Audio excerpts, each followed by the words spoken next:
በስመ አብ ወወልድ ወመንፈስ ቅዱስ አሐዱ አምላክ አሜን። በስመ አብ ወወልድ ወመንፈስ ቅዱስ አሐዱ አምላክ አሜን። ሁላችሁም ባላችሁበት ሆናችሁ አብራችሁና ማት በስመ አብ ወወልድ ወመንፈስ ቅዱስ አሐዱ አምላክ አሜን። የተወደዱ አባታችን ብፁዕ አቡነ ገሪማ የሀገረ ስብከቱ ሊቀ ጳጳስና የቅዱስ ሲኖዶስ አባል፣ በየመምሪያ ኃላፊው በሀገረ ስብከት ደረጃ የምትገኙ አባቶች፣ ካህናት፣ ወንድሞች ዲያቆናት፣ ከተለያዩ ገዳማት አድባራት ይህንን በዓል አብረው ለማክበር የመጣችሁ የአድባራት አስተዳዳሪዎች፣ ካህናት፣ ዲያቆናት፣ ሊቃውንተ ቤተ ክርስቲያን፣ ምእመናን፣ ምእመናት በወደደን ባከበረን በአምላካችን ፍጹም ሰላም እንደምን አመሻችሁ? እንደምን ዋላችሁ? እንደምን እስከዚህ ሰዓት ደረሳችሁ? አሜን። በቸርነቱና በምሕረቱ የጠበቀን ለዚህ ያደረሰን አምላካችን ስሙ የተመሰገነ ይሁን። ይሰማችኋል? እንግዲያውስ ዝም ብላችሁ ተማሩ፣ ወዲያ ወዲህ አትበሉ፣ ድምጻችሁንም አጥፉ። ይሻላል አይሻልም? ስለዚህ ዝም በሉ፣ ሐሳባችሁን ሰብስቡ። በመጀመሪያው ክፍለ ትምህርት ላይ ስለ እግዚአብሔር መንፈስ ቅዱስ ተምረናል። በሁለተኛው በአሁኑ ክፍለ ትምህርት ደግሞ የምንማረው መንፈስ ቅዱስ ከሰጠን ትላልቅ ጸጋዎች መካከል አንደኛው ሥርዓተ ቅዳሴ ነው። ስለዚህ ስለ ቅዳሴ ነው ዛሬ የምንማረው። እየሰማችሁ ነው? ጥሩ። ለትምህርታችን መነሻ ርዕስ የምናደርገው የቅዱስ ዮሐንስ ወንጌል ምዕራፍ 4 ቁጥር 24 ላይ ያለውን ኃይለ ቃል ይሆናል። እስቲ አብራችሁን በሉ። እግዚአብሔር መንፈስ ነው፣ የሚሰግዱለትም በመንፈስና በእውነት ሊሰግዱለት ያስፈልጋል። ድገሙት እስቲ። እግዚአብሔር መንፈስ ነው፣ የሚሰግዱለትም በመንፈስና በእውነት ሊሰግዱለት ያስፈልጋቸዋል። የመጨረሻን በለው እስቲ። እግዚአብሔር መንፈስ ነው፣ የሚሰግዱለትም በመንፈስና በእውነት ሊሰግዱለት ያስፈልጋቸዋል። አምላካችን ቅዱስ እግዚአብሔር የራቀውን አቅርቦ የረቀቀውን አጉልቶ ምስጢርን የሚገልጽ እርሱ መንፈስ ቅዱስ ለሁላችንም ማስተዋሉን፣ ጥበቡን፣ እውቀቱን፣ ልቦናን፣ አእምሮን ይሳልብን ያሳድርብን። ጉባኤ ሐዋርያትን በአካል ጉባኤ ሊቃውንትን በረድኤት ጉባኤ ነቢያትን በመንፈስ የባረከ አምላካችን የሁላችንንም ዛሬ የተሰበሰብንበትን ጉባኤ እንዲባርክ እንዲቀድስ የእርሱ ቅዱስ ፈቃድ ይሁንልን። ይህንን መነሻ ርዕስ አድርገን እንዳልኳችሁ የምንማረው ዛሬ ስለ ሥርዓተ ቅዳሴ ነው። ለምን እናስቀድሳለን ብላችሁ ትምህርቱን ርዕስ መያዝ ትችላላችሁ። የመጽሐፍ ቅዱሱን መነሻ ርዕስ ያነሳንበትን ምክንያት እንመለከትና ከዛ በኋላ ቅዳሴ ቤተክርስቲያን ውስጥ ያለውን ቦታ፣ እንደ አማኞች ደግሞ ሥርዓተ ቅዳሴን እንድናስቀድስ የምንደረግበትን የቤተክርስቲያን ሥርዓትና ሕግ እንማራለን። ከዛ በተጨማሪም ደግሞ እግዚአብሔር ከረዳንና ከፈቀደልን ጊዜ ካለን ደግሞ ሥርዓተ ቅዳሴያችን ላይ አንድ አማኝ ሊያውቀው ሊከተለው ሊፈጽመው የሚገባ ሥርዓት አለ። እየሰማችሁ ነው? ስለዚህ ይህን ነው የምንማረው። አምላካችን እንዲያስተምረን ቅዱስ ፈቃዱ ይሁንልን። እንግዲህ ከአራቱ ወንጌላት መካከል አንዱ የሆነው የቅዱስ ዮሐንስ ወንጌል ከሌሎች ወንጌላት በጣም የተለየ ወንጌል ነው። ቅዱስ ዮሐንስ ወንጌላዊ ከ12ቱ ሐዋርያት መካከል አንዱ ሲሆን በመጽሐፍ ቅዱሳችን ላይ አንድ ወንጌል፣ አንድ የትንቢት መጽሐፍ የዮሐንስ ራእይ የሚባልና 3 መልእክታትን ጽፏል። በአጠቃላይ 5 መጽሐፍትን ለሐዲስ ኪዳን ቅዱስ ዮሐንስ ወንጌላዊ ጽፎ ለቅድስት ቤተክርስቲያን አበርክቷል። ከነዚህ የጽህፈት ስራዎቹ መካከል ደግሞ የዮሐንስ ወንጌል ትልቁን ቦታ ይዛል። ይህ መጽሐፍ ወንጌል ስለ ክርስቶስ ታሪክ ብቻ የሚነገር ሳይሆን የጸሎት መጽሐፍም ጭምር ነው። የምን መጽሐፍ? የጸሎት መጽሐፍ ነው።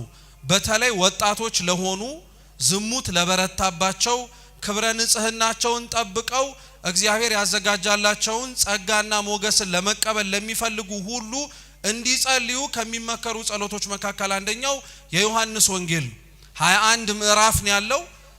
3 እያደረጋችሁ በየቀኑ ብትከፍሉት በ7 ቀን የሚያልቅ ጸሎት ነው።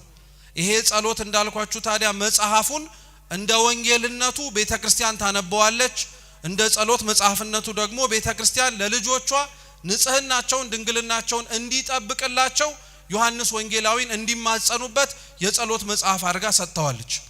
በመሰረቱ ወንጌላት በጥቅሉ አራቱም የጸሎት መጽሐፍ ናቸው።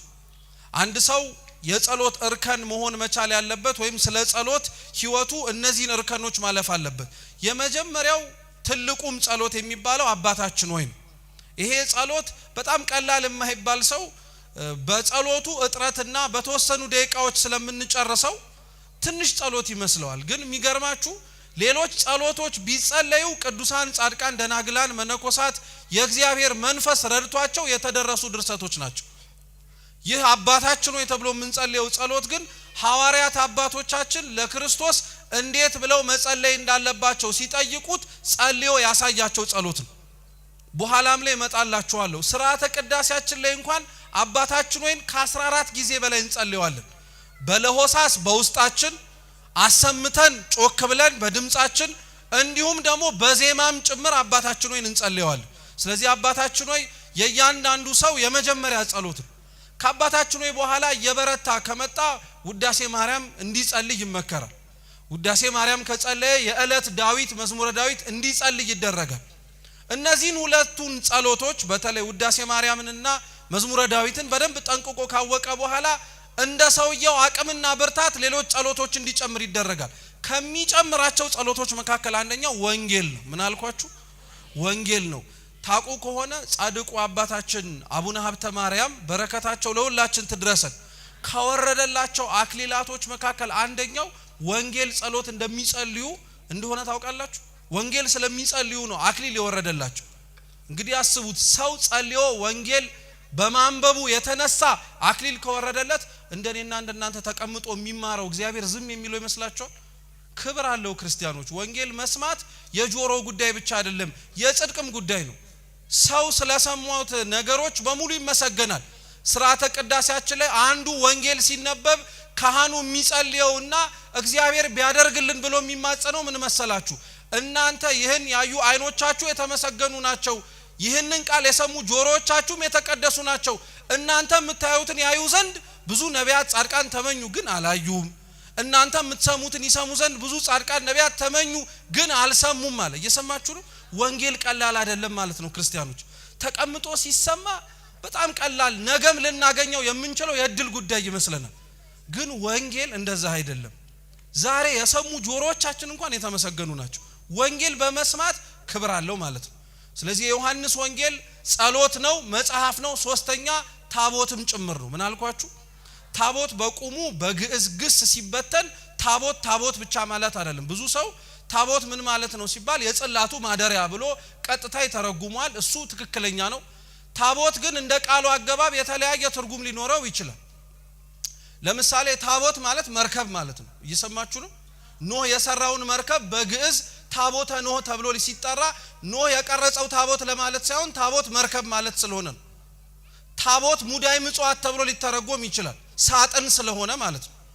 እኛ ግን የዮሐንስ ወንጌል ታቦት ነው ስንል መርከብ ነው ሳጥን ነው እያልን ሳይሆን ቅዱስ ሥጋውን ክቡር ደሙን ለመፈተት ታቦት ባይኖር የዮሐንስ ወንጌል እንደ ታቦት ሆኖ ይፈተትበታል። እየሰማችሁ ነው? ስለዚህ አሁን ቤታችሁ ታቦት አለ እንደማለት ነው። መጽሐፍ ቅዱስ አላችሁ የላችሁ? ስለዚህ ዮሐንስ ወንጌል አለው የለው? አዎ፣ መጽሐፉ መከበር አለበት ማለት ነው። ቀላል የማይባል ሰው መጽሐፍ ቅዱስ ያጋንንት ማባራሪያን ያደረገው እርሱንም እያነበበው እኮ አይደለም፣ ከትራሱ ስር እየደበቀው። መጽሐፍ ቅዱስ ግን የተጻፈው ከተራሳችን ስር አድርገነው አጋንንትን እንድናረቅበት ብቻ አይደለም፣ አንብበን እኛም እንድንቀደስበት ነው። ስለዚህ የዮሐንስ ወንጌል ይሄ ሁሉ ጥቅሞች አሉት። ከነዚህ ምዕራፎች መካከል እኛ ለዛሬ ለትምህርታችን መነሻ ያደረግነው የዮሐንስ ወንጌል ምዕራፍ 4 ላይ ያለውን ክፍለ ታሪክ ነው። እንደምታውቁት በዚህ ታሪክ ላይ ጌታችን መድኃኒታችን ኢየሱስ ክርስቶስ ሳምራዊቷን ሴት ያገኘበት ክፍለ ትምህርት ነው። ራሱን ችሎ ከሳምራዊቷ ሴት ጋር ያደረገው ንግግር በሌሎች በተለያዩ ትምህርቶች ተምሯቸዋል። ዛሬ እሱ ክርስቶስ የተናገረውን እግዚአብሔር መንፈስ ነው፣ የሚሰግዱለትም በመንፈስና በእውነት ሊሰግዱለት ያስፈልጋል የሚለውን ጥቅስ አንስተንኛ ስለ ቅዳሴ እንማራለን። ሳምራዊቷ ሴትና ክርስቶስ የተገናኙት እንግዲህ ቀትር 6 ሰዓት ላይ ነው። ውሃ በስርዓቱና በባህሉ ጠዋትና ማታ ነው እንጂ የሚቀዳው ቀን 6 ሰዓት ላይ አይቀዳም። ሴቷ ግን ያቺ ሳምራዊቷ ሴት በጣም በብዙ ችግሮች የተያዘች እንደመሆኗ ምክንያት ጠዋት ሄዳ እንዳትቀዳ ሰዎች ስለሚያሽሟጥጡባት ስለሚናገሯት፣ ማታ ሄዳ እንዳትቀዳ ማታም የሚቀዱ ሰዎች በስድብ ንግግር እንዳያስነውሯት ስለምትፈራ ሰው የማይቀዳበት ሰዓት ላይ ነበር የምትቀዳው የነበሩ። ሰው የማይገኝበት ሰዓት ላይ ስትቀዳ ግን ክርስቶስ እርሷን ፈልጎ መጣ። ጌታችን ኢየሱስ ክርስቶስም አገኛት። ንግግራቸውን የጀመሩት በውሃ ነው። በምን አልኳችሁ? በውሃ ነው። ክርስቶስ ተጠጋትና ውሃ አጠጪኝ አላት። ያቺም ሴት ውሃው ጥልቅ እንደሆነና እሱም መቅጃ እንዳልያዘ አሳሰበችው፣ ነገረችው። ቀጠለችና እሱ አይሁዳዊ እንደሆነ ካለባበሱ አይታ አንተ አይሁዳዊ ነህ፣ እኔ ደግሞ ሳምራዊ ነኝ፣ እንዴት አድርገን ልንነጋገር እንችላለን አለችው። ክርስቶስ እንዲህ ነው ያላት፣ ውሃ የሚጠይቅሽ ማን እንደሆነ ብታውቂ ኖሮ አንቺ ራስሽ ውሃ ትለምኙ ነበር አለ። ከዛ በኋላ ክርስቶስና ያቺ ሴት በጣም ጥልቅ የሆነ ንግግር መነጋገር ጀመሩ። ስለ አምልኮት መነጋገር ጀመሩ። እናንተ በኢየሩሳሌም መሰገድ እንዳለበት ትናገራላችሁ፣ አባቶቻችን እና ያዕቆብ ግን በዚህ ቦታ ሰግደው ነበረ ብላ ያቺ ሴት ለክርስቶስ ነገረችው። ክርስቶስ ምን ብሎ መለሰላት ታዲያ? እውነት እውነት እልሻለሁ በዚህ የማትሰግዱበት ጊዜ ይመጣል አለ። በየት የማትሰግዱበት? አው እስራኤላውያን አምልኮታቸውን ይፈጽሙ የነበሩት ይሁዳ ላይ በምትገኝ በአንዲት ቤተ መቅደስ ነበር። ክርስቶስ በዚህ ስርዓት አምልኮ የማትፈጽሙበት ጊዜ ይመጣል ያላት በሐዲስ ኪዳን ቅዳሴ የሚቀደሰው አንድ ቦታ ሳይሆን ብዙ ቦታዎች ላይ እንደሆነ ማስታወሻ እንዲሆናት። ቅዳሴ የቃሉ ትርጉም ቀደሰ ከሚለው የግዕዝ ግስ የወጣ ሲሆን የተለየ በሉ የተመረጠ ልዩ የሆነ ማለት ነው። ቅዳሴ ብቻ የሚለው ትርጉም ማለት ነው። እንደ ጸሎትነቱ ደግሞ ከማህበር ጸሎቶች መካከል አንዱ ነው። ጸሎት ለሶስት ይከፈላል። የመጀመሪያው የግል ጸሎት ነው። እያንዳንዱ ሰው ጠዋት ማታ እንዲሁም በሰባቱ የጸሎት ሰዓታት ላይ ወጣኒ ከሆነ ማዕከላዊ ከሆነ በ12 የጸሎት ሰዓት ላይ ፍጹም ከሆነ በ24ቱም ሰዓት ላይ የሚጸልየው የየብቻው ጸሎት የግል ጸሎት ይባላል። የምን ጸሎት? ሁለተኛው የቤተሰብ ጸሎት ነው። የቤተሰብ ጸሎት ትላንትና ከትላንትና ወዲያ በነበረን ክፍለ ትምህርት ላይ የምታስታውሱ ከሆነ አንዱ የተማርነው ስለ ኦርቶዶክሳዊ ቤተሰብ ነበር አይደል? ኦርቶዶክሳዊ ቤተሰብን በመሰረቱ አንዱ ቤተሰብ የሚያሰኘው ጸሎት ነው። ጸሎት ነው። ለምን መሰላችሁ? ባል በቤተ ክርስቲያን ውስጥ ያለው የቤተሰብ ኃላፊነት ማስተዳደር ብቻ ሳይሆን እንደ ክርስቶስ ለቤቱ ራስ ነው። ሚስት ለክርስቶስ ቤተ ክርስቲያን እንዳላት ግንኙነት አካሉ ናት፣ ማረፊያውም ጭምር ናት። የእያንዳንዱ ክርስቲያን ቤት በመሰረቱ ቤተ ክርስቲያን እንደሆነ ታውቃላችሁ። ቅዱስ ጳውሎስ የሮሜ መልእክቱ ምዕራፍ 16 ቁጥር 2 ላይ እንዲህ ይላል፣ በቤታችሁ ውስጥ ይበሉ በሉ እንጂ ላለችው ቤተ ክርስቲያን ሰላምታ ይድረሳት። በእያንዳንዳችሁ ቤት ቤተ ክርስቲያን አለ እስቲ በሉ። በደንብ አድርጎ ነው ያለው። እያንዳንዱ አማኝ ክርስቲያን የሆነበት ቤት በሙሉ ቤቱ ቤተ ክርስቲያን። ቅዱስ ጳውሎስ በቤታችሁ ላለችው ቤተ ክርስቲያን ብሎ የሚናገረው ስለ ኦርቶዶክሳዊ ቤተሰብ ነው። ቤተ ክርስቲያን ውስጥ ስለዚህ ጸሎት አለ የለም? ኦርቶዶክሳዊ ቤተሰብ ውስጥም ጸሎት የመኖሩ ግዴታ ነው። ሁለተኛው የቤተሰብ ጸሎት የሚባለው ይሄ ነው። ሶስተኛው የማህበር ጸሎት ነው። እንደ ሰዓታቱ እንደ ኪዳኑ እንደ ማህሌቱ ያሉ ጸሎቶች የማህበር ጸሎቶች ይባላሉ። ከነዚህ ሁሉ ጸሎቶች ትልቁ ጸሎት የሚባለው ቅዳሴ ነው። ቅዳሴ እንደ ጸሎትነቱ እንጸልየዋለን። ቅዳሴ ደግሞ ጸሎት ብቻ ሳይሆን ጭምር ስርዓትም ጭምር አለው። ቅዳሴ በቤተ ክርስቲያን ውስጥ ያለው ስፍራ ትልቅነቱን የምታውቁት የጸሎቶች ሁሉ መደምደሚያ ነው። ምሳሌ ላሳያችሁ። ትላንትና ልክ ጉባኤው ሲያልቅ ብፁዓን አባቶቻችን ብፁዕ አባታችን አቡነ ገሪማ በረከታቸው ትድረሰንና ምን የሚል መልእክት ነበር ያስተላለፉላችሁ? ማህሌት ኑና አደሩ ብለው ነበር አይደል? እሺ ችግር የለም። ማህሌት አደራችሁ። ጠዋት ሲነጋ ኪዳን አደረስን። ኪዳን ካደረስን በኋላ ወደ ምንድን የገባን? ለምን ልክ ቅዳሴው ካለቀ በኋላ ትምህርት ተምረን ወዴት እንሄድን? አረ ጉድ! ወዴት እንሄዳችሁት? ወደ ቤታይል። ከቅዳሴ በኋላ የሚጨመር ምንም አይነት የማህበር ጸሎት የለም። ቅዳሴ የሁሉም ጸሎቶች ማሳረጊያ ነው። ከቅዳሴ በኋላ የምንቆመው ኪዳን የለም፣ የምናደርሰው ሰዓታት የለም፣ የምናደርሰው ዋዜማ የለም። ቅዳሴ የጸሎቶች ሁሉ መደምደሚያ ማሳረጊያ ነው። አንድ ሰው ቢችል ማህሌት አድርሶ ወደ ቤት እንዳይሄድ የሚመከረው ማህሌቱ የሚያርገው በቅዳሴው ስለሆነ ነው። ኪዳኑ የሚያርገው በቅዳሴው ስለሆነ ነው። ቅዳሴው ጸሎቱ የሁሉም ጸሎቶች ማሳረጊያ ነው። እስቲ የሁሉም ጸሎቶች በሉ ማሳረጊያ ነው። ስለዚህ አንደኛ መጀመሪያ ለቅዳሴው ማወቅ ያለባችሁ የሁሉም ጸሎቶች ምን ማረጊያ ነው? ማሳረጊያ ነው። ሁለተኛው ቅዳሴ የማህበር ጸሎት ነው። የግል ጸሎት ለየብቻችን የምንጸልየው ነው። የቤተሰብ ጸሎት በቤተሰባችን የምንጸልየው ነው። በግል የሚጸልየው በቤተሰብ የሚጸልየው ሁሉም ተሰብስቦ በአንድነት የሚጸልየው ጸሎት የቅዳሴ ጸሎት ነው። በቅዳሴው ውስጥ ካህናቱ፣ ዲያቆናቱ እንዲሁም እኛ ተባብረን ለእግዚአብሔር ጸሎት እናቀርባለን። ይሄ የቅዳሴው ጸሎት ስለዚህ ሁላችንንም በአንድነት የሚያሳትፈን ጸሎት ነው። የሚገርማችሁ ቅዳሴው ግን ስለተሰበሰብን ብቻ አንድ እንሆናለን የሚል መልእክት ግን አይናገርም። እየሰማችሁኝ ነው? አደራ በደንብ ከልባችሁ አርጋችሁ ስሙ። የቅዳሴው ጸሎት ላይ አንድ ሰው ተመሳሳይ ነጠላ ስላደረገ፣ ተመሳሳይ ጥበብ ስላደረገ፣ ተመሳሳይ የሆነ ተሰጥኦ ስለመለሰ ብቻ አንድ እንደማይሆን ታውቃላችሁ። አንድ አይደለም። የመጀመሪያው ከሰባቱ ኪዳናት አንዱ የሆነው በእንተ ቅድሳት ጸሎታችን ላይ ዲያቆኑ ስለ ጌታችን ስለ ቅዱስ ሥጋውና ስለ ክቡር ደሙ ሲለምን አብሮ ስለ አንድነታችንም ይለምናል። ምን ማለት ነው? አብረን አንድ ተሰጥኦ እየመለስን አንድ አይነት ነጠላ አድርገን አንድ አይነት ተመሳሳይ የሆኑ ነገሮችን እያደረግን ግን አንድ አለመሆን አለ። አሁን እዚህ ውስጥ ያለነው ሁላችንም አንድ እንመስላችኋለን? አይደለንም እኮ። የመጣ ነው ግን ምን መሆን ስለሚያስፈልገን አንድ መሆን ስለሚያስፈልገን ይቀጥላል። ዲያቆኑ እና ካህኑ እኛም ህዝቦቹ እየተመላለስንም ስለ አንድነታችን ለምናለን። ሀበነ ንህበር በዘዚአከ መንፈስ ቅዱስ አንድ ስለሚሆን እግዚአብሔር መንፈስ እኛም በአንድነቱ አንድ እንሆን ዘንድ እንለምናለን እያለን እንጸልያለን። ስለዚህ የቅዳሴ ጸሎት ተሰብስበን አንድ የምንሆንበት ከእግዚአብሔር ፊት ሁላችንም ወደ አንድነት የምንመጣበት ጸሎት ነው። ስለዚህ የቅዳሴ ጸሎት የጸሎቶች ሁሉ ማሳረጊያ ነው። ሁላችንንም አንድ የሚያረግም ጸሎትም ጭምር።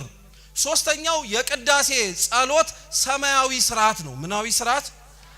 እንዳትረሱ ሰማያዊ ስርዓት ነው። ቀላል የማይባል ሰው ቅዳሴን የማያስቀድስባቸው በጣም ብዙ ምክንያቶች አሉ።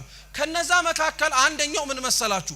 ምድራዊ የሆኑ ሰዎች የሚያቃቸው ቀሳውስት የሚያቃቸው ዲያቆናት ስለሚሳተፉበት ጸሎቱ ላይ እንዲሁ ጸሎቶቹን ዝም ብለው ተገኝተው ከመሳተፍ ባለፈ ሌላ ቁም ነገርና ፋይዳ ያለው ስለማይመስለው ነው። ክርስቲያኖች ልብ ብላችሁ ስሙ። የቅዳሴ ጸሎት ላይ መስዋዕት አቅራቢም መስዋዕት ተሰዊም መስዋዕቱንም ተቀባይ ሆኖ የሚገኘው ራሱ ባለቤቱ ጌታችን ኢየሱስ ክርስቶስ ነው። ልብ ብላችሁ ሰምታችኋል። ስለምናቀርበው ህብስትና ወይን እንኳን ካህኑ ጸሎት ሲያደርግ እኔ ባርኬዋለሁ እያለ አይናገርም። እኔ ቀድሼዋለሁ እያለ አይናገርም። ባርክዮ ለዝንቱ ጽዋውን ባርከው ህብስቱንም አንጻው ምረጠው እያለ እሱ ራሱ ከጸለዮቹ መካከል አንዱ ሆኖ ነው የሚናገረው። እሱ ራሱ ከክርስቶስ ጋር አንድ ለመሆን ተሰይሞ የቆመ አንድ እንደራሴ ነው። ራሱ ክርስቶስ ነው ሁሉንም ነገር የሚያደርገው። አላወቅንበትም እንጂ ክርስቲያኖች ቅዳሴ አስቀድሳችሁ ስትወጡ ሲራመድ ያያችሁት እገሌ የሚባለውን ቄስ አይደለም፣ በገሌ ቄስ ውስጥ አድሮ ክርስቶስን ያያችሁት።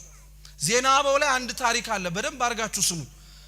አባ ዳንኤልና አባ እስክንድር የሚባሉ ሁለት አባቶች ነበሩና እነዚህ አባቶች በጸሎታቸው ውስጥ ወይንም ደግሞ በበዓት ቆይታቸው ውስጥ በምንኩስና ስለ ሥርዓተ ቅዳሴው ጥርጣሬ መጣባቸው። እየሰማችሁ ነው?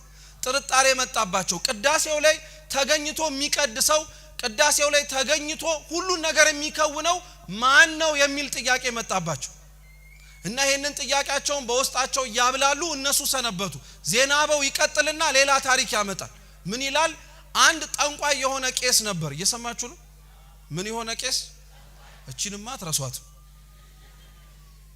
ጠንቋይ ከሚለው ጎን ለጎን ምን ብያለሁ? አብሬ በሏት። ማንንም ለመንካት አይደለም። የእግዚአብሔር ቃል መስታወት ነው። ክርስቲያኖች የእግዚአብሔርን ቃል ስትሰሙ ራሳችሁን ይሁን እንጂ የሆነ ሰው ያያችሁ ለሄ ቃል ለገሌ የተነገረ ነው ወሽመጡን ይቁረጠው አትበሉ። ለማንም የተነገረ አይደለም፣ ለእያንዳንዳችን የተነገረ ነው። ይህ ካህን እየጠነቆለ ቤተ መቅደስ እየገባ ይቀድስ ነበር እና ህዝቡ ስራውን አወቀበት። ስለዚህ አንድ ቀን ሥርዓተ ቅዳሴ ተሰይሞ ሊገባ ሲል ህዝቡ ከዚህ በላይ ይበቃናል፣ ቀድሶ ሲወጣ እንገለዋለን፣ ቀጥቀጠናል። አሁን ይሄንን ስትሰሙ የታሪክ ብቻ እንዳይመስላችሁ። ከኛ መካከል አንዳንድ ሰዎች አሉ የጠሏቸው ካህናት ቤተ መቅደስ ገብተው ቀድሰው ሲወጡ ቆይ አንለቃቸውም የሚል ጀብድነት መስሎት ማለት ነው። አሁን ለእግዚአብሔር ውለታ ያዋለለት መስሎት እሱ የሰየመውን እሱ የሾመውን ማንም እጁን ማንሳት እንደማይችልበት ታውቃላችሁ። ንጽህና ቅድስና ያለው ዳዊት ሳኦልን እግዚአብሔር ራሱ ጠርቶት እስኪሞት ድረስ በጣም ብዙ ጊዜ ላይ ሊገለው የሚችልበት እድል አግኝቶ ነበር። እግዚአብሔር በቀባው ላይ እስቲ በሉ እጄን አላነሳም ብሎ ነው የተወው። እኛ እኮ እግዚአብሔር የቀባው ላይ ነው እጃችንን ካላነሳን እያልን እየተገዳደርን ያለን። ቀሳውስት መመታት ዲያቆናትን መምታት አሁን በጣም እንደ ታላቅ ለእግዚአብሔር እንደሚዋል ውለታ ምንቆጥር ሰዎች ሆነን ብሎ ነገር ግን አይሰራም። ለእግዚአብሔር ያለንን ተቆርቋሪነት በብዙ መንገድ ይገለጣል። እነግራችኋለሁ። እየሰማችሁኝ ነው? ጥሩ። ስለዚህ ይሄ ቄስ ገባ፣ ሲወጣ እንገለዋለን አሉ። ሲወጣ እንገለዋለን አሉ። የዚህን ሰውዬ ጠንቋይነት የማታውቅ አንዲት ንጹህ የሆነች ሴት ቅዳሴውን አስቀድሳ ለመቁረብ ገባች። ማንም አያስቀድስም እሱ ቤተ መቅደስ ሲገባ፣ ሁሉም ውጪ ነው የሚሆኑት ላለማየት ላለመስማት። ገባ፣ ቅዳሴውን ቀደሰ። ከዛ ያቺን ልጅ አቅርቧት ቀጥ ብለው ወጡ። እየሰማችሁ ነው አይደል? አቅርቧት ወጡ። ከዛ በኋላ ሰው ሁለቱንም ያዛቸው። አንቺ ጠንቋይ ከሆነ ቄስ በመቁረብሽ፣ እሱ ደግሞ ጠንቋይ ሆኖ ቤተ መቅደስ ገብቶ በመቀደሱ ሁለታችሁንም ልንገላችሁ ነው አሏቸው። ልጅቷ ምንም ስለማታውቅ ዝም አለች። ያ ቄስ ግን ቢያንስ ከመግደላችሁ በፊት አንድ እድል ስጡኝ፣ ምን እንደሆነ ቢያንስ ልንገራችኋል። እና ይሄ ቄስ ምን ብሎ ተናገረ? የሚገርማችሁ አዎ ጠንቋይ ነኝ እኔ ያለ።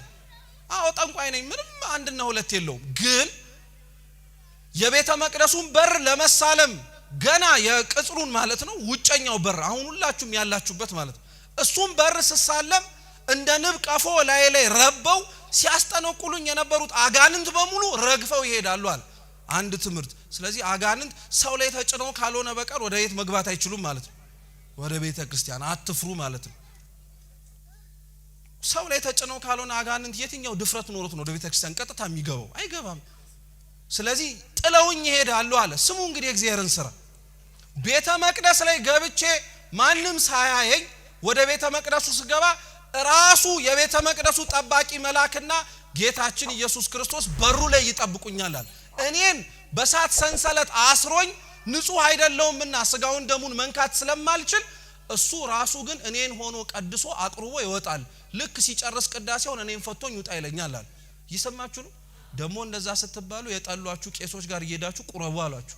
እየታሰሩ በሳት ሰንሰለት ክርስቶስ እነሱን ይመስላል ስለተባለ ጭብጡን እንድታቁት የፈለኩት ግን ዋናው ዓላማ አንደኛ ማንም የረከሰ ሰው የአምላክን ቅዱስ ስጋና ክቡር ደሙን ስለነካ ስጋና ደሙ የሚረክስ እንዳይመስላችሁ። አባቶቻችን ይሄን በፀሐይ ምሳሌ ይሰጣሉ። በምን? በፀሐይ። ለምሳሌ ፀሐይ ሰማይ ላይ ናት ያለችው፣ ንጹህ ናት አይደለች? ናት አይደለች? ጥሩ። ፀሐይዋ የምታበራው ንጹህ ነገር ላይ ነው ወይስ ቆሻሻውም ነገር ላይ ነው? ሁሉም ላይ አይደል? ስለዚህ ንጹህ የሆነችው ፀሐይ ቆሻሻው ላይ ስላበራች ቆሻሻ ትሆናለች። ስለዚህ ንጹህ የሆነው እግዚአብሔርም ቆሻሻ የሆኑ በኃጢአት ያደፉ ሰዎች ላይ ክብሩን ስለገለጠ እግዚአብሔር ይረክሳል ማለት አይደለም።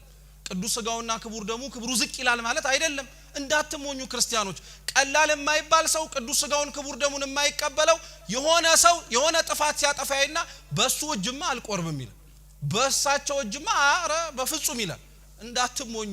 ሰይጣን ሳያስቆርባችሁ ሌላ ጽድቅ የሰራችሁ መስሏችሁ ቢያሰነብታችሁ ስለሌሎች ጽድቆቻችሁ የምትመሰገኑ እንዳይመስላችሁ። ራሱ ሥርዓተ ቅዳሴያችን ትርጉም ላይ አለ። ልክ ቅዱስ ስጋውን ክቡር ደሙን ከመቀበላችን በፊት ካህኑ ምን ብሎ ይናገራል? ቅድሳት ለቅዱሳን ይላል። እስቲ ቅድሳት በሉ እንጂ ለቅዱሳን። አዎ የተቀደሰው የአምላክ ስጋና ደም ቅዱሳን ለሆኑ ሰዎች ነው መሰጠት የሚያስፈልገው ብሎ ያውጃል።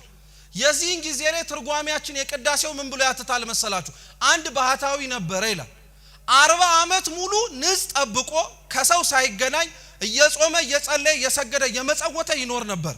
ምንም አይነት ጽድቅ አልጎደለበት። የእግዚአብሔር መልአክ ታዲያ ከ40 ዓመት በኋላ ተገለጠለትና ጾም፣ ስግደት፣ ምጽዋት ሁሉም ጥሩ ነው፣ ካልቆረብክ ግን ዋጋ የለህም አለ። አይገርማችሁ? አሁን ቀላል የማይባል ሰው እኮ ስለ ጾመ፣ ስለ ጸለየ፣ ስለ ሰገደ፣ ስለ መጸወተ ሁሉም በቂ ይመስላል። እያሞኘን ነው ሰይጣን። የዘላለም ሕይወት ይሰጣል ተብሎ መጽሐፍ ቅዱስ ላይ ተጽፎ የምናገኘው ቅዱስ የሆነውን የአምላክ ስጋና ደምን ብቻ ነው። 40 ዓመት ቆየ። ከዛ በኋላ የዛች ቅጽበት ላይ ሲናገረው በቃ እሺ ቅዳሴውን ላስቀድስ ልቁረብ ብሎ ቤተ መቅደስ መጣ። አሁን ያላችኋት ቅድሳት ለቅዱሳን የሚባለው ክፍል ላይ ሲደርስ ሲሰማው ምን አለ መሰላችሁ? እኔ እንዴት በቅቼ፣ እኔ እንዴት ነቅቼ፣ እንዴት ለአምላክ ስጋና ደም ታማኝ ሆኜ እቀበላለሁ ብሎ ሄደ። እዚች ጋር ያዙልኝ። በጣም ብዙ ሰው የማይቆርብበት ምክንያት ይሄ አይመስላችሁ? ለምንድን ነው የማትቆርበው ተብሎ ሲጠይቅ አይ እኔ ብቁ አይደለሁም ይላል። የምትቆርቡት እኮ ብቁ ለመሆን ነው እንጂ በቅታችሁ አይደለም እኮ የምትቆርቡት ክርስቲያኖች አይደለም። በፍጹም እየታለልን እኮ ስለሆነ ነው። 40 ዓመት ሙሉ የሰማው ይሄ ባህታዊ እቺን ነገር ሲሰማ ተመልሶ ወደ ገዳሙ ወይም ወደ በአቱ ተመልሶ ገባ። ስንት ዓመት እንደቆየ ታውቃላችሁ? ተደጋሚ 40 ዓመት ቆየ። በድምሩ ስንት ዓመት ማለት ነው? 40 ዓመት ሙሉ እውነት እድሜ ያልነሳው እግዚአብሔር ስሙ የተመሰገነ ይሁን። በየጊዜው የአምላክ ስጋና ደም ቅዳሴ ላይ ወርዶ ሳንቆርብ ስንሄድ እድሜ የሰጠን እግዚአብሔር የተረፈንን ኃጢአት እንድንሰራ እኮ አይደለም፣ ወርዶ ያልተቀበልነውን ስጋና ደም እንድንበላው እኮ ነው። 40 ዓመት ቆየ። ድጋሚ እግዚአብሔር መልአክ መጣ። አሁንም ነገረው፣ ካልቆረብክ ዋጋ የለህም አለው። ተመልሶ መጣ። አሁንም ቅዱሳት ለቅዱሳን ሲል እኔ እንዴት በቅቼ ብሎ ሊመለስ ሲል አሁን በቅተሃል አለው። ምን አርጋህ? አዎ አልበቃውም ማለት እንደውም አንዱ የመንፈስ ቅዱስ መታያ። በቃው ስንል ነው ችግር የሚመጣው። አሁን ዝግጁ ነኝ እንዳትሉ መቼም ማንም ዝግጁ ሊሆን አይችልም። ማንም ለአምላክ ስጋና ደም ንጹህ ሆኖ የሚቀርብ የለም። እሱን የምንማጸነው እንዲያነጻን እንዲመርጠን። ይሄን የምንመለከተውን ታዲያ የአምላክ ቅዱስ ስጋና ክቡር ደም የሚዘጋጅበት የቅዳሴ ምስጢር ላይ እንዳልኳችሁ ከዚህ ታሪክ ላይ የምትማሩት ራሱ ክርስቶስ ነው ተሰይሞ የምታገኙት። ካህኑ ባርክ፣ አንጻ፣ ምረጥ፣ ቀድስ እያለ ሲናገር ቀላል እንዳይመስላችሁ። ይሄ ነገሮች በሙሉ ክርስቶስን እንዲያደርገው እየለመነው ነው። መንፈስ ቅዱስን እየተማጸነበትም ጭምር። ሰማያዊ የሆነችው በላይ ተስፋ የምናረጋት ኢየሩሳሌም ሰማያዊት ላይ ቅዳሴ እኮ አለ። ታዲያ ዛሬ እዚህ እያስቀደስን ካልተለማመድን እላይ እንዴት ልንሆን ነው? እየሰማችሁ ነው? እላይ እንዴት ልንሆን ነው? ማስቀደስ ክርስቲያኖች ቀላል ጉዳይ እንዳይመስላችሁ። ስለዚህ ሰማይ ላይ ያለ ስርዓት ምድር ላይ ነው የተሰራው። ሰማይ ላይ የሚፈጸመውን ምስጢር ነው ምድር ላይ የወረደው። በሰማይ ካህናት አሉ፣ በምድርም ካህናት አሉ። በሰማይ ታቦት አለ፣ በምድርም ታቦት አለ። በሰማይ እግዚአብሔር አለ፣ በምድርም እግዚአብሔር አለ። ስለዚህ ቅዳሴው ሰማያዊ ምስጢር ነው የሚባለው ለዚህ ነው። ጥሩ ስንት ነገሮች ነገርኳችሁ ስለ ቅዳሴው ታዲያ? 3። የመጀመሪያው ቅዳሴ ምንድነው አልኳችሁ? ይሄንን ነው መፍራት። የማሳረጊያ ጸሎት ነው። ቃለ ሕይወት ያሰማልኝ። የሁሉም ጸሎቶች ምንድነው አልኳችሁ? ማሳረጊያ ነው። ሁለተኛስ? እሺ ችግር የለም። አሁን ሰማያዊ ስርዓት ነው። ሶስተኛውስ ምንድን? የማህበር ጸሎት ነው። በሉ ከዚህ በኋላ ያለውን በስነ ስርዓት ስሙ። እየሰማችሁ ነው? አማቱ ቶሎ በሉ። ሐሳባችሁን እንዲበተን ራሱ አልፈልግም። ምንድማረው የመጨረሻው ግቡ ለማስቀደስና ለመቁረብ አይደለም። ስለዚህ ነቃ ነቃ በላችሁ በደንብ አድርጋችሁ ስሙ። ጥሩ ቅዳሴ እንግዲህ መሰረቱ ታዲያ መጽሐፍ ቅዱስ ነው። የማቴዎስ ወንጌል ምዕራፍ 26 ቁጥር 28 ላይ ጌታችን ኢየሱስ ክርስቶስ በምሴተ ሐሙስ ሐዋርያት በተሰበሰቡበት ደጅ ላይ ተነሳና ምን አደረገ? ህብስቱን አነሳ። እስቲ ባረከ በሉ። ቆረሰ፣ ሰጣቸው። እነዚህን ሶስቱን ያዙ፣ ድገሙልኝ። ባረከ፣ ከዛስ ጽዋውንም አነሳና ደግሞ አመሰገነ። እስቲ አመሰገነ በሉ። ስንት ነገር ያዛችሁ? 4። በደንብ አድርጋችሁ ስሙ። ቅዳሴው ላይ ይሄ አለ።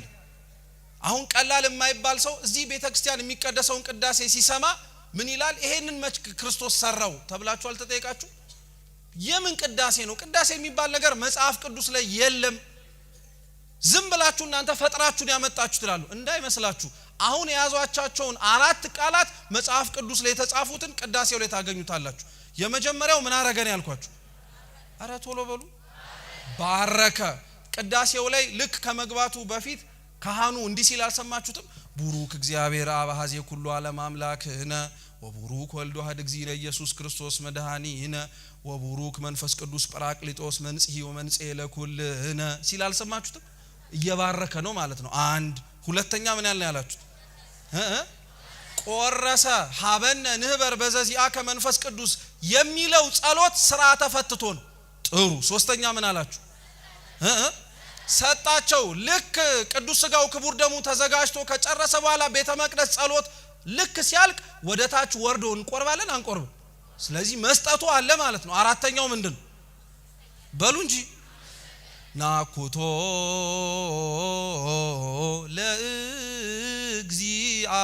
ለእግዚአብሔር ቅድሳቶ ነሲያነ ከመለህ ወተነፍስ ይኩነነ ፈውስ ቅዱስ የሆነውን ይህንን ስጋህን ደምህን የሰጠህን ከዚህ ምስጢር እንድንካፈል ያደረከን አምላካችን እናመሰግንሃለን አለ። አራቱም አለ የለ በደንብ ነው ያለው። ቅዳሴ መጽሐፍ ቅዱስ መሰረትነት አለው ማለት ነው። ስለዚህ ቅዳሴው ከመጽሐፍ ቅዱስ የተቀዳ ነው። የመጽሐፍ ቅዱሱን ቅዳሴ ግን መልክና ቅርጽ አስይዘውታል የሚባሉት አባቶች መካከል አንዱ ቅዱስ ባስልዮስ ዘቂሳርያ ነው። በረከቱ ለሁላችን ትድረሰን። የኢትዮጵያ ኦርቶዶክስ ተዋሕዶ ቤተክርስቲያን ክርስቲያኖች ምእመናን በደንብ አድርጋችሁ ስሙ። ቅዳሴዋ 3 ክፍል ነው። ስንት ክፍል? 3 ክፍል። የመጀመሪያው ክፍል ግብአተ መንጦላይት ይባላል። ሲበሉ ወይም የዝግጅት ቅዳሴ ይባላል። በዚህ ክፍል ላይ ካህናተ ቤተ ክርስቲያን ውስጥ ገብተው ጸሎት የሚያረጉበት፣ ንዋያቱ መሟላታቸውን የሚያረጋግጡበት፣ ምእመናን ወደ ሥርዓተ ቅዳሴው መግባታቸውን የሚፈትሹበት ክፍል ሲሆን ልክ ይሄንን አድርገው ከጨረሱ በኋላ ልብሰ ተክህኗቸውን ዲያቆናት በቀሳውስት፣ ቀሳውስት ከነሱ በክብር በስልጣን ከፍ ያሉ አበው ሊቃነ ጳጳሳት ቆሞሳት ካሉ አስባርከው ነው የሚያደርጉት። አስባርከው ማንኛውም ክህነት ያለው ሰው ልብሰ ተክህኖ ስላደረገኘ ብቻ ዝም ብሎ መልበስ አይችልም። አስባርኮ ነው ማግኘት ማድረግ የሚችለው። ይሄ ስርዓት ነው። ከውስጥ ነው ስርዓቱ የሚጀምረው። ክርስቲያኖች ልክ አስባርከው ሲያደርጉት ራሱ ዝም ብሎ ያደርጉትም ይለኩታል። ምን ያደርጉታል? ስሙ በደንብ ይጠቅማቸዋል። ይለኩታል። ሲለኩት ልክክ እንዲልባቸው ነው የሚፈልገው። ከእግራቸው ከፍ እንዲልም አይፈለግም፣ ከእግራቸው በጣም እንዲረዝምም አይፈለግም። ለምን እንደሆነ ታውቃላችሁ? እነሱ የሥጋ ምሳሌ ናቸው። የሚለብሱት ልብሰ ተክህኖ የመለኮት ምሳሌ ነው። ቢያጥር በተዋህዶ መለኮት እጥረት አለው፣ ቢረዝም በተዋህዶ ውስጥ ትርፍ ነገር አለው የሚል ሕጸጽ ስለሚኖርበት ሙሉ ልክክ እንዲል ነው የሚፈልገው። እንዲህ ስንዱ የሆነች ቤተክርስቲያን ውስጥ ነው ያላችሁት። ጥንቅቅ አድርጋ የምታስተምር ማለት ነው። ይሄ ደንቃችኋል እንዴ? የሚለብሱት መንጦ የሚለብሱት ልብሰ ተክህኖ ላይ ያሉት ካባ ላንቃ እንኳን እኮ ምሳሌ ያላቸው አይታችኋል። የዲያቆናት ልብስ ላይ ከጎናቸው ከፊታቸው ከኋላቸው ልክ ቀጥ ያለች የሆነች ነገር አይለችም? ልክ የሰንበት ትምህርት ቤቱ መዘምራን እንዳደረጓት የምትመስል ማለት ነው። አለች የለች? ጥሩ ስሙ በደንብ። አሁን ነገ ስታስቀድሱ ልብ ብላችሁ ማየት አለባችሁ። አንዱ በቅዳሴ ውስጥ የማንመሰጠው እነዚህን ነገሮች ስለማናቃቸው ነው። ዝም ብሎ የሚዟዟሩ ስለሚመስለን ለምንድን ነው የማታስቀድሱት ተብሎ ሲጠየቅ እኔ ምን እንደሚያረጉ አይገባኝም። ይገባሉ፣ ይወጣሉ፣ እንዲያረጋሉ፣ እንዲሆናሉ፣ እኔ ምንም የማቀው ነገር የለም ይላል። ይሄው በጥቂቱም ቢሆን እየተነጋገርን እየተማርን ከላያቸው ላይ የሚያደርጉት ካባ ላንቃ በትከሻቸው ላይ 2 ነው ያለው። ስንት በሉ ስንት? ከፊት ለፊታቸው 2 ነው ያለው። አጠቃላይ ሲደምሩ ስንት ሆነ? ከጀርባቸው 1 አለ። አጠቃላይ ስንት ሆነ? የ5ቱ አዕማደ ምስጢራት ምሳሌ ነው። በቀኝና በግራ ያለው የጥምቀትና የቁርባን ነው። በፊት ለፊት ያለው የምስጢረ ሥላሴና የምስጢረ ሥጋዌ ምሳሌ ነው። በጀርባ ያለው የትንሣኤ ሙታን ነው። በጀርባ ለምን ትንሣኤ ሙታን እንደሆነ ታውቃላችሁ? ገና ስላልደረስንበት ነው። እንዲህ ብላችሁ አታዩትም? ሞተን ስላልተነሳ አንዲት ነገር የምትቀር ነገር የለችም። ክርስቲያኖች ቅዳሴው ውስጥ የምናስተምረው ትምህርት ራሱ አለ። ቤተክርስቲያናችን ውስጥ ይለኩታል፣ ይጨርሳሉ። ከዛ በኋላ ከነበሩበት ከቤተ መቅደስ ሥርዓተ ቅዳሴው ሲጀመር ወደ ቤተልሔም ይዳሉ። ከቤተ መቅደስ በሉ ወደ ቤተልሔም። አዎ በዚህ ጊዜ ላይ ከቤተ መቅደስ ተነስተው ወደ ቤተልሔም ሲሄዱ ቤተ መቅደሱ የእግዚአብሔር የሰማይ የዙፋኑ ምሳሌ ነው። ቤተልሔም ደግሞ የተወለደበት አይደለ? ከሰማይ ከዙፋኑ ወደ ምድርኛን ሊያድነን እንደወረደ ማሳያ ነው። ከቤተ መቅደስ ወደ ቤተልሔም የሚሄዱት ይሄ ደንቃቸዋል እንዴ? ልክ ቤተልሔም ገብተው የተዘጋጀውን መስዋዕት ይዘው ሲመለሱ ደውል ይደወላል። ምን ይደወላል? በቤተ ክርስቲያናችን ሥርዓት መሰረት በቅዳሴ ጊዜ ላይ 5 ጊዜ ነው የሚደወል። ስንት ጊዜ? የመጀመሪያው የተጋብኦ ደውል ይባላል። የምን ደውል? የተጋብኦ ደውል። ልክ ቅዳሴው ገና ሳይጀመር ደውል አትሰሙ? ኑ ግቡ ማለት ነው። በእርግጥ ይሄ ቅዳሴው ላይ ብቻ ሳይሆን ማህሌት ሊቆም ከሆነ ሰዓታት ሊደርስ ከሆነ ልኬት አለው። ዝም ብሎ አይደበደብም። ልክ ሲመታ ያ የሚመታው ደውል የመጀመሪያው የተጋብኦ ደውል ይባላል። ይሄ ደውል የነቢያት የስብከታቸው ምሳሌ ነው። ይሄ ደውል ሁሌ የሚደወለው ሌሊት ነው። መቼ ያልኳችሁ? ሌሊት ነው የሚደወለው የተጋብኦ ደውል። ለምን ይመስላችኋል? ሌሊት የኦሪት ምሳሌ ነው፣ የጨለማው ዘመን። ሌሊት ላይ ድምጹን መስማታችን እግዚአብሔር ጨለማው በሆነው ጊዜያችን እንኳን እንደማይተወንና ድምጹን እንደማያሸሽብን ማሳያ። የነቢያት ጸሎታቸው ልመናቸው ክርስቶስ ሰው እንዲሆን አይደለ? የተጋብኦ ደውል ምሳሌው ይሄ ነው። 1 ብላችሁ ያዙ። ስንተኛ በሉ እንጂ አንደኛ። ሁለተኛው ቅዳሴውን ልንጀምር ስንል ደግሞ እንደውላለን። ይህች ሰዓት ምን ያህል የምታስፈራ ናት፣ ይህች ሰዓት ምን ያህል የምታስጨንቅ ናት ሲባል ከጀርባ ምን ትሰማላችሁ? ይሄ ደግሞ የቅዱስ ገብርኤል እመቤታችንን ያበሰራት የብስራቱ ምሳሌ ነው። ምክንያቱም ከቤተ መቅደስ ወደ ቤተልሔም እየሄዱ አይደለም። ገብርኤል እስከ ላይ ተልኮ ወዴት ነው የመጣው? ወደ ታች የመጣው ከላይ ማንን ትጸንሻለሽ ሊላት ነው? እግዚአብሔርን። ስለዚህ አልቀረብንም። ሁለት ብላችሁ ያዙ። ሶስተኛ ደውል የምንመታው ደግሞ ለእግዚኦታ ነው። ለመቻልኳችሁ ለእግዚኦታ ደግሞ እንመታለን። ይሄኛው ደውል ደግሞ የእመቤታችንና የቅዱስ ዮሐንስ ክርስቶስ በተሰቀለ ጊዜ ያለቀሱት የእንባቸው ምሳሌ ነው። እንባቸው እንኳን አልቀረም ቅዳሴው ውስጥ ስሙ። አሁን አራተኛ የምንመታው ወንጌል ሲነበብ ልክ ወንጌል ተነቦ ካለቀ በኋላ ጻኡ ንዑሰ ክርስቲያን የክርስቲያን ታናናሾች የሆናችሁ ውጡ ሲባል ደውል ይደወላል። የክርስቲያን በሉ ታናናሾች በሉ እንጂ የክርስቲያን ታናናሾች ውጡ። ንዑሰ ክርስቲያን የሚባሉት በመሰረቱ ክርስቲያኖች አሁን ላይ ሐዋርያዊ አገልግሎታችን ደካማ ስለሆነ ነው እንጂ ስራ የበዛባቸው ትምህርት ያለባቸው የታመሙ ሰዎች አይደሉም። ብዙ ጊዜ ላይ ጻኡ ንዑሰ ክርስቲያን ሲባል ስራ ያለበት የታመመ ምን ያደርገ ቶሎ ይወጣል አይደለም። ይሄ ሁለተኛው ምክንያት ነው። የመጀመሪያው ግን ሐዋርያዊ አገልግሎት ላይ ስንሰራ ቤተክርስቲያናችን ገና አምነው ያልተጠመቁ ሰዎች ቅዳሴውን ማስቀደስ የሚችሉት እስከዚህ ክፍል ብቻ ነው። ጻኡ ንዑሰ ክርስቲያን የሚባሉት እነሱ ናቸው እንጂ ያመኑት አይደለም። እሱ ክፍል ላይ ደውል እንመታለን። የሐዋርያት የስብከታቸው ምሳሌ ነው። እስካሁን ስንት ደውል ነገርኳችሁ? 4። አምስተኛውና የመጨረሻው ደግሞ የአምላክ ቅዱስ ሥጋና ክቡር ደም ሲወርድ ምን እናደርጋለን? እንመታለን አይደል? ይሄ ደግሞ የኒቆዲሞስና የዮሴፍ ክርስቶስን ሲገንዙት የመሰገኑት ምስጋና ምሳሌ ነው። ቅዱስ እግዚአብሔር፣ ቅዱስ ኃያል፣ ቅዱስ ያው ዘይመውት እንላለን አይደል? ያ ኒቆዲሞስና ዮሴፍ ክርስቶስን ሲገንዙት ያወጡት የምስጋና ድምጽ አምስተኛው ደውል። ስለዚህ ይሄ እየተደወለ ወደ ቤተ መቅደስ ከቤተ መቅደስ ወጥተው ቤተልሔም ይሄዳሉ። ቤተልሔም ህብስቱን ይዘው ሲመጡ ደግሞ ክርስቶስ ከምድር ወርዶ ቤተ መቅደስ የተባለ ጎሎጎታ ላይ ሊሰዋ እንደመጣ ምሳሌ ነው።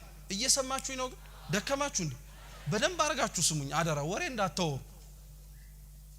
ከቤተልሔሙ ተነስቶ ወደ ቤተ መቅደሱ ሲገቡ ክርስቶስ ሰው ሆኖ ሊታረድ ሊሰዋ በጉ ወደ ቤተ መቅደስ መግባቱ ወደ ቀራንዮ ለመምጣቱ ምሳሌ ነው። እግረ መንገዳችንን ግን ዝም ብለን አንሄድም። የተሸከምነውን መሶብ እያመሰገን እንሄዳለን። አንቲ ውእቱ መሶበ ወርቅ ንጹህ እንተ ውስቴታ መናህቡ ህብስት ዘወረደ እምሰማያት ወሃቢ ህይወት ለኩሉ ዓለም። እቺ እመቤታችን እኮ ናት። ዲያቆኑ መሶበ ወርቁን ተሸክሞ ሲሄድ መሶበ ወርቅ ተሸክሞ ይሄድ እንዳይመስላችሁ። እመቤታችን አንቺ እቺ መሶበ ወርቅ ነሽ፣ ውስጥሽ የተቀመጠው መና ክርስቶስ ነው እያለ ያመሰግናት ነው የሚሄድ። ይሄንን ሁላችንም ነው አምነን የምንናገር። ውስጥ ቤተ መቅደስ ይገባል። ዑደት አድርገው ሁሉንም ስርዓት ከፈጸሙ በኋላ በየተፈቀደላቸው ቦታ ላይ ይቆማሉ። ስሙ በደም ሁሌም ካህኑን አይታችሁት ከሆነ ጀርባውን ለኛ ሰጥቶ ነው አይደለም የሚቆም። ልብ ብላችኋል አይደለ? ፊቱን ወደ ምስራቅ አዙሮ እኛ በምዕራብ በኩል ምኑን ይሰጠናል? ለምን ንቀት ይመስላችኋል? አይደለም። የምንናፍቀውን ክርስቶስ እሱ ቀድሞት እንደሄደ ሁሉ እኛም እንድንከተለው እረኛ ስለሆነ ነው ከፊት የሚሄድ። እየሰማችሁ ነው? እረኛ ስለሆነ በጎቹ እረኛውን ይከተላሉ። እኛም ካህኑን እንድንከተል ጀርባውን ለኛ ይሰጠንና ኑ ተከተሉኝ ለማለት እኮ ነው። ቅዳሴያችንን የምንጀምረው በሃይማኖት ምስክርነት ነው። እስቲ አሃዱ አብ በሉ። ቅዱስ አድለኛ ናቸው። ይሄን ካህናት ብቻ ነው የሚሉት እኮ ቅዳሴ ላይ። ስለዚህ ዝም ብለህ በል አሃዱ አብ ቅዱስ፣ አሃዱ ወልድ ቅዱስ፣ አሃዱ ውእቱ መንፈስ ቅዱስ። አንዱ አብ በሉ ቅዱስ ነው፣ አንዱ ወልድ ቅዱስ ነው፣ አንዱ መንፈስ ቅዱስ ቅዱስ ነው። ስለዚህ ሶስቱ ምንድናቸው? ይሄ የሃይማኖት ምስክርነት ነው። ቅዳሴ እንኳን ስንቀድስ ምስጢረ ሥላሴን ተናግረን አብም ወልድም መንፈስ ቅዱስም ቅዱስ ናቸው ብለን እንጀምራለን። ይሄንን ክፍል አንስቶ የቅዱስ ጳውሎስ መልእክት እስከሚነበብ ያለው ክፍል የዝግጅት ቅዳሴ ወይም ግብአተ መንጦላይት ይባላል። እየሰማችሁ ነው? ጥሩ። ሁለተኛው ክፍል ደግሞ የንባብ ቅዳሴ ይባላል። የምን ቅዳሴ? ሪዲንግ ሊተርጂ ይባላል። የንባብ ቅዳሴ ነው ይሄኛው ክፍል።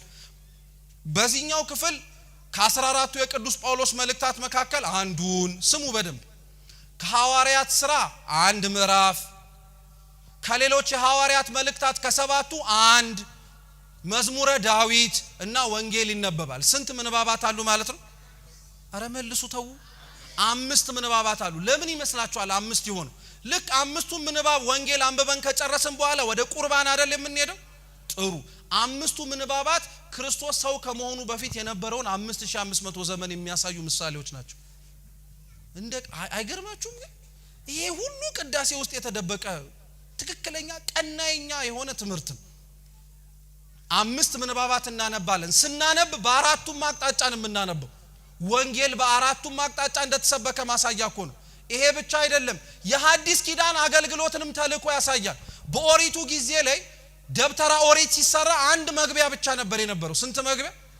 አንድ መግቢያ ነበር። አሁን ይሄ ቤተ መቅደስ በኦሪት ቢኖር ኖሮ የወንድ የሴት የካህን ብሎ ነገር የለም። አንድ መግቢያ ብቻ ነው ያለው። በዛም አንድ መግቢያ ካህናት ብቻ ነው የሚገቡት፣ ማንም መግባት አይችልም። የአዲስ ኪዳኑ ቤተ መቅደስ ግን አነሰ ከተባለ 3 በዛ ከተባለ ስንት በር አለ? መልሱ እንጂ 4 በር አለ። 4 በር መኖሩን አንዳንድ ሰው እንዲሁ ዝም ብሎ ለነፋስ ማንፈሻ የሚመስለው ሰው አለ። ወንዱ ሴቱ የሚገባበታል፣ ካህኑ የሚገባበታል። ዋናውን በር ለነፋስ ወይም ዝም ብሎ ለመውጫ ለመግቢያ የተሰራ እንዳይመስላችሁ። ምንም ነገር ቤተክርስቲያን ውስጥ ያለ ምክንያት አይቀመጥም። 4 በር የሆነው ከአራቱም አቅጣጫ የሚመጡ ህዝቦችን ቤተክርስቲያን እንደምትቀበል ማሳያ ነው። ዘር ነገድ እኮ የማታውቀው ቤተክርስቲያን ውስጥ ገብተን ነው እኛ ዘረኛ የሆነ። 4ቱም በር ከየትምና ቤተክርስቲያን ውስጥ ትገባለህ እኮ ማለት ነው። ከየትም እምነት አምነህና ተጠምቀ ቤተክርስቲያን ውስጥ ያምላክን ስጋና ደም ትቀበላለህ። እኛ እኮ ክርስቶስ ሊያቀርበው የፈለገውን እኮ ነው ቆመን በር ላይ የምናባረር። እሱ ያምላክ ስጋና ደምን ሰጥቶ እኛ ያልተቀበልነውን አለመቀበል አንድ ነገር እኮ ነው የኛ። እኛ እኮ ሌላውም እንዳይቀበል ራሱ መሰናክል እንደሆነን ታውቃላችሁ። ተው እንላለን። ሶስተኛው የቅዳሴው ክፍል ፍሬ ቅዳሴ ይባላል። ፍሬ ቅዳሴ በሉ። ይሄኛው የቅዳሴ ክፍል አማኞች ሆነው የተጠመቁ የአምላክ ስጋና ደምን የሚቀበሉበት ክፍል ነው። የቅዳሴውም ዋናው ክፍል ይሄኛው ክፍል ነው። የንባብ ቅዳሴ በሉት፣ ዝግጅት ቅዳሴ ሁሉ ዝግጅት የነበረው የአምላክ ቅዱስ ስጋና ክቡር ደሙን ለመቀበል የሚደረጉ ሁሉም ዝግጅቶች ነበሩ። ይሄኛው ክፍል ዋናው ክፍል የአምላክን ቅዱስ ስጋና ክቡር ደሙን የምንቀበልበት ነው። በቤተ ክርስቲያናችን ሥርዓት መሰረት ታዲያ ለአምላክ ቅዱስ ስጋና ክቡር ደም የሚቀርቡ ደግሞ 14 ቅዳሴያቶች አሉ። ስንት ቅዳሴ? 14 ቅዳሴ አለ። እነዛ ቅዳሴያቶች በሙሉ ለቅዱስ ቁርባን የሚቀርቡ ምስጋናዎች ናቸው። ሲጀምሩ ራሱ አኮቴተ ቁርባን የሚሉት። እስቲ አኮቴተ በሉ ቁርባን። አኮቴተ ምን አልኳችሁ? አኮቴት ማለት በግዕዝ ምስጋና ማለት ነው።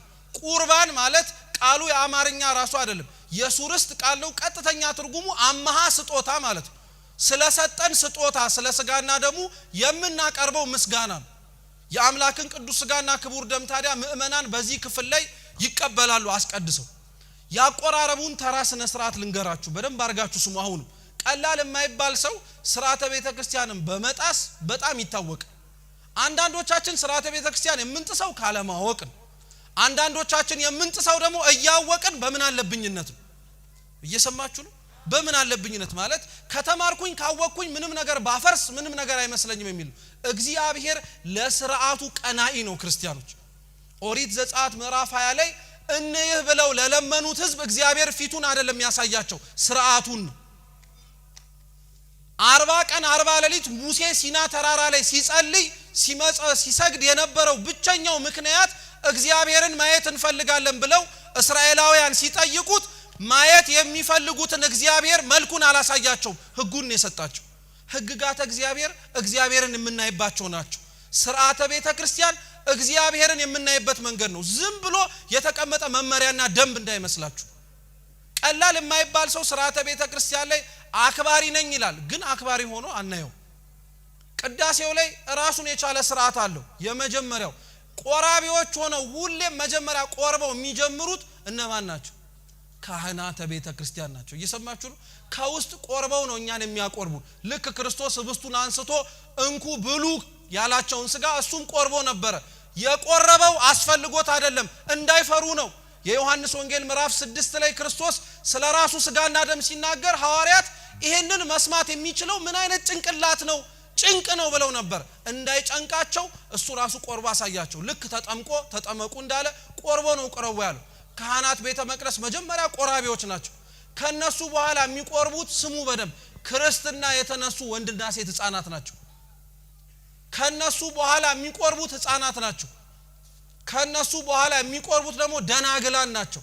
ደናግላን ከቆረቡ በኋላ ከዛ በኋላ ነው ህዝባውያን እንከተላለን።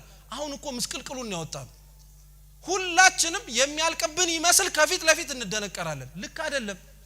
ህፃናት ሁሌ መቅደም አለባቸው። ክርስቶስ እኮ ብሏል እኛ ራሱ ምን ቆርበው እኮ እንደ ልጆች ለመሆን እንደሆነ ታውቃላችሁ። እንደ ልጆች ለመሆን እኮ ነው። አሁን እነዚህ የምታዩቸው እዚህ ዝም ብለው የሚነጫነጩት ህፃናት ይረብሻሉ አይደለ? ጉባኤ ተው ከልባችሁ ተናገሩ አይደለ? በጣም የሚገርማችሁ ብፁዕ አቡነ ሽኖዳ የሆነ ጊዜ ላይ እንደዚህ ከህፃናት በጣም ቤተ መቅደሱን ቅዳሴው ላይ መበጥበጥ አበዙ እና ወላጆች ምን አረጉ? ሰበሰቧቸውና ህፃናቱን ቅዳሴውን እንዳይበጠብጡ ብለው የሆነ ቦታ ውስጥ አስቀመጧቸው። ልክ አሁን ፍልሰታ ስትመጣ ብዙ ቦታዎች ላይ ታችሁ ህፃናት አያስቀድሱ የሆነ አዳራሽ ውስጥ ይታጎራሉ። እኛ እኮ ለማስቀደስ ፈልገን ነው ሌላውን ማናስቀድሰው ማለት ነው። ገብቷችኋል? ግን እነሱ አያስቀድሱም። እኛ ምን ልናረግ? አቤት ጸደቅን እኮ በጣም ባካችሁ። የሚፈልጋቸውን ህፃናት እኛ አባረናቸው፣ እኛ እንቆማለን።